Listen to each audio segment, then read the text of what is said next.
First of all, thank you for having us here with all of you. Thank you for showing up. Thank you for caring. I'm an activist. That's how I identify first and foremost. My county, where I'm born and raised in Marin, had the highest breast, prostate, and melanoma cancer rates in the world in 2002. And no one knew why, and we were told in one of the most affluent counties on earth that there wasn't enough money to do the testing. And my mother sprung into action. She turned into a grassroots activist overnight, and nothing correlated. It wasn't water, it wasn't demographics, and we started looking into toxicity. We started looking into the stuff that we expose ourselves to in our bodies, on our bodies, around, and the bioaccumulation of toxins, the assault from a very, very young age. In January of 2005, came together with a group of ragtag teens and said, what do you mean no one's looking out for our health and well-being? What do you mean there's no government oversight?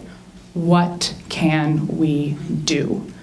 And it's that beauty and the naivete of youth that has driven me for the past almost 12 years to go up against these multi-billion-dollar industries. Because so what if I fail? If I knew then what I know now, maybe I wouldn't have done it. But thank goodness I didn't. And over this journey working with young people all across the US and all around the world, I've come to see that these issues of health, of toxicity, of waste, of natural resource degradation, of land conservation, of stewardship know no boundaries.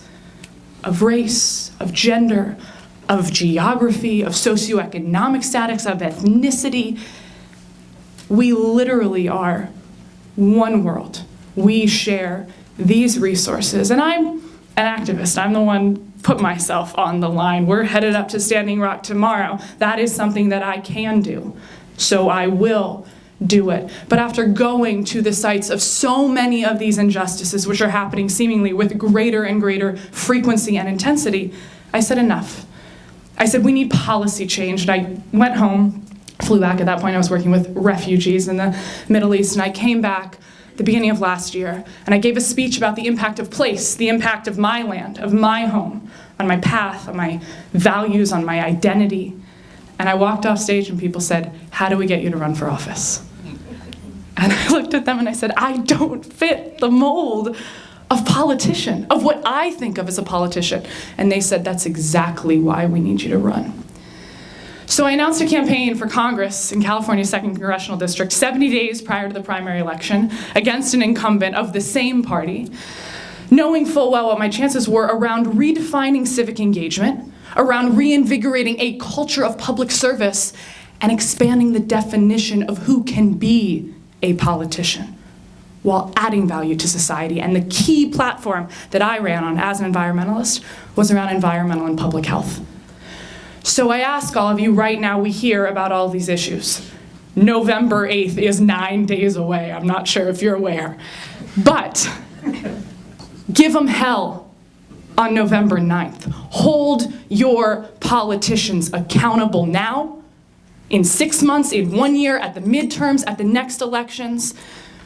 It can't do everything, and it takes people putting their lives on the line from an activism. It takes businesses shifting corporations and pressuring them however we can. It takes media influence, but it also takes us getting politically involved and daring to run.